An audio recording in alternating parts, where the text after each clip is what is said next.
Kwanza kabisa naomba ujitambulishe ili Watanzania wakujue hapa Kanda ya Ziwa. Unafanya issue gani mtandaoni na unatumia jina gani? Yes, sisi tunaitwa Zulu Comedy. Yes. Yes, kwa kabila sina Wachaga.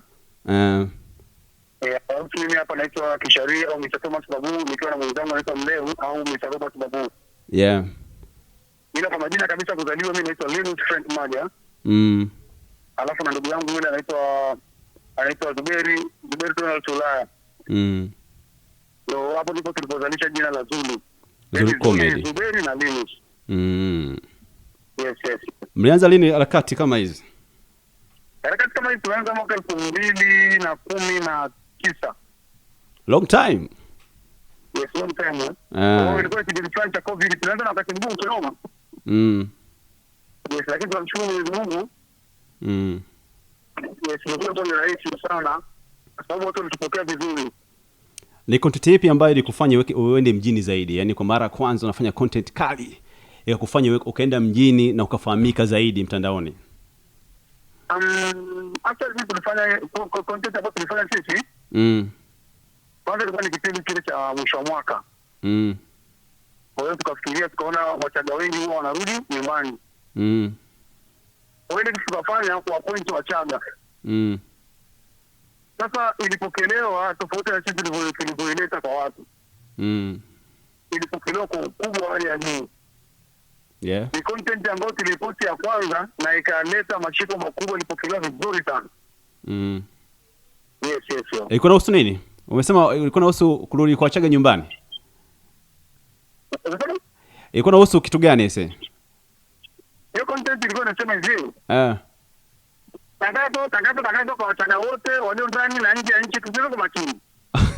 Kama unakuja kabisa unakuja hapa Mrei umekonda, haki ya Mungu utakuja hapo utakwenda kudarini ukae ulinde mali za wazee. Na biashara unakuja hapa nyumbani una gari lako ndani hapo kama mashina kwa sababu hatutaki unapamisha watoto. Yaani ni style fulani hivi. Wachaga wale ambao wanakuwa wamefanikiwa sana wanapokea kipaumbele nyumbani.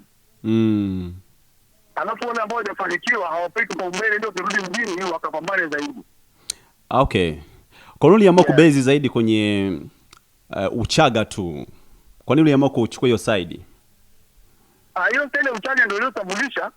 Yeah. Yes, ndio iliyotambulisha, kwa hiyo tunakuja nayo na watu walipokea vizuri. Sasa kwa mfano ikitokea kama tunabadilika.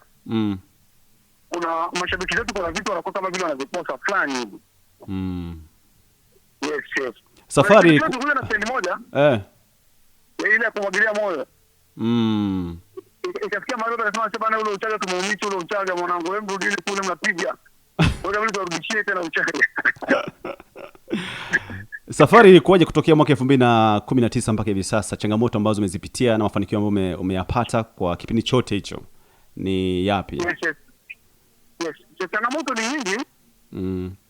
Kwa sababu kwanza jamii ambayo inatuzunguka, kwa sababu tunaenda sana tukiwa tayari tuna familia tayari.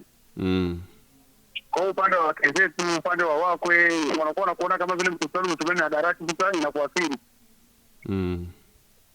Kwa hiyo baadaye walipokuja kuona mafanikio sasa yanaanza kuwa chanya. Wakaanza kukubali kumbe kitu watu wanafanya kidogo na maana fulani.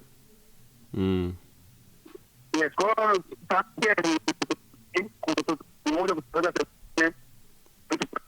wakubwa. Wakubwa. Viongozi wa serikali. Okay. Okay. Nimepita kwenye YouTube hapo, na YouTube account yako umeifungua hapo. Nimepita nikakuta wimbo pia ambao unaitwa Hello. Umetoa miezi 10 hivi, miezi 10 iliyopita. Sasa nikajiuliza, huyu jamaa anapiga kote kote bana. Muziki na wenyewe ulianza lini? Kwa kwanza kabisa sisi tunaimba. Sisi tunaimba. Sema sasa tulianza na nyimbo, baada ya kuanza kuwa tunaimba, nyimbo zikawa vitendei. Tukaja na style ya comedy. Ili tukapokuja kutoa wimbo watu wakujue ni nani. Mfano mzuri, kuna mshikaji mmoja sasa hivi anamuita Lui. Yule anajiita Choga au Bibi. Nishampata jamaa? Nishampata. ni mwanamuziki. Lakini sidhani kama watu walikuwa wanamfahamu. Ila alipokuja na style yake ya comedy, ikamsogeza muziki wake karibu na wananchi. Kweli kabisa. Sasa hichi ndicho tulichokifanya. Na kitu kingine Tanzania hapo hiyo account ya YouTube ni mpya. Kuna ya kwanza ilikuwa kubwa kinoma, iliibiwa. Ilikuwa lini hiyo? Iliibiwa kama miaka mitatu minne imeshapita nyuma. Yes, mshikaji wetu mmoja tulimpa kazi ya kuwa IT wetu. Akaingia tamaa, akachukua ile account akaiuza na nini, basi tukamwachia tu Mungu. Au kufanya taratibu ya kumtafuta, kumchukulia sheria na vitu kama hivyo. Kwa sababu ni mtu mzima na alinuia kufanya alichokifanya. Tukamwacha afanye anachokifanya, and then sisi tukaendelea maisha mengine. Asante, pole sana mzee baba. Asante sana. Ndio kafungua hii hapo sasa. Ndio kafungua hii hapo mimi kabisa. Kwa hiyo muziki mtarudi tena au? Naam? Kwenye muziki utarudi tena? Muziki lazima tufanye, sema ni majukumu yanakuwa yakubana. Sisi tunafanya kazi. Hello? Nakupata Nakwambia sisi wote tunafanya kazi za kitalii. Kwa hiyo majukumu yanakuwa ni mengi zaidi. Kwa hata muda kuingia studio unakuwa unakutafuta sana. Comedy ya kipindi cha tunatafuta muda ambao ni low season, wageni sio wengi. Tunaenda kufanya ngoma. Okay. Comedy ya kipindi cha nyuma na sasa hivi. Yaani ile comedy ya zamani sana, kipindi kile cha miaka ya 90 mpaka 2000 na comedy sasa hivi, tofauti ni upi hapo? Tofauti ni mimi naona ni mdogo. Ni mkubwa kwa sababu wale wenzetu wa zamani tunawazungumzia kina Kingwendo, kina Mtanga, kina Bambo. Hivyo wale walikuwa wanafanya kwa moyo. Alafu walikuwa hakuna chochote wanachokipata. Sasa hivi mitandao imekuja kuwa ni fursa. Kwa hiyo sasa hivi kidogo imekuja kuwa ni ajira sasa official. Kweli. Tofauti ndio iko hapo, lakini wale watu ni legend, tunawappreciate sana. Wametufungulia njia kubwa kinoma noma. Yes, sure. Role model wako ni nani? Role model wangu ni Chongea wangu, mimi ni Kingwendo. Au sio? Kwa zamani kwanza alikuwa anapeleka sana kuigiza sauti yake. Hebu tupe kidogo hapo, tupe kidogo. Mwenzangu hapo, wewe unakula umetafuta. Mbona kama mimi mwenzangu nakula sio yako, unakula maji. Hello. Noma sana mzee baba, noma sana. Yes. Kwa hiyo bwana mimi namkubali kinoma mpaka kesho, au sio? Yeah. Lakini hujawahi kufanya naye kazi. Mikakati ikoje? Ushaje kumapproach labda kufanya naye kazi pamoja? Kuna kipindi fulani tulikuwa tumeenda Dar es Salaam. Nilimtafuta lakini nilishindwa kumpata. Ila nadhani next time tukienda tena Dar es Salaam. Wewe nitampata na tutafanya naye control. Tunasubiri sana kuona hiyo chemistry kati yako na Kingwendo. Itakuwa kali sana. Okay. Bwana, hebu niambie ni mtazamo wako kwa kile ambacho sasa hivi kinaendelea. Tunaona ni comedians ni wengi sana wanakuja kwa kasi, content creators wanazidi kuongezeka. Hii kitu inakupa picha gani wewe kama comedian ambaye unafanya kazi hiyo kwa muda mrefu toka mwaka 2019? Hichi kitu kwanza kabisa kuna vitu ambavyo watu wanafanya kwa kumuona fulani amefanya.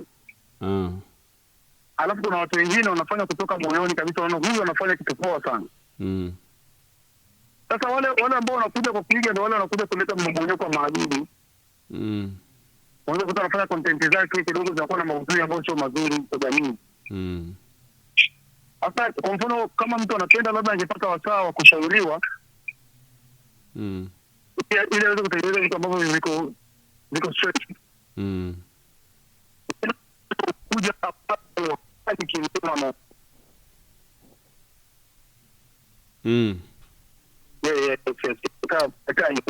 Okay.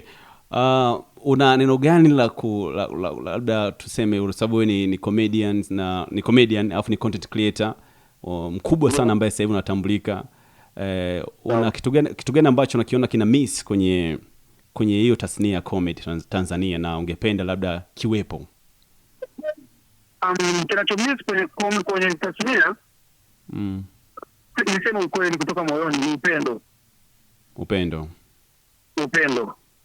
Ukiwa na maana ya unaweza ukamtafuta mtu mfanye naye labda content kwa ajili ya kufahamiana, kujoin wa mashabiki pamoja, lakini mtu akakukatia. Bwana mimi niko mbali au siwezi kufanya kwa sasa. Kumbe kile kitu kingetengeneza kitu kikubwa zaidi, hata mkapata ni kampuni nikaja nikawawekeza kwenu mkafanya kitu kikubwa zaidi ya hicho. Yes, tukiwa na upendo tutatoboa kimaisha, tutakuwa kama wenzetu wa mbele. Kwa upendo kitu cha muhimu sana. Yaani upendo tu. Upendo ukiwepo basi shetani anakuwa anakosa nguvu kati yetu.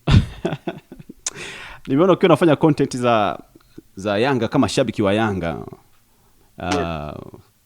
Na ukiwa unawabeza wengine upande mwingine Simba.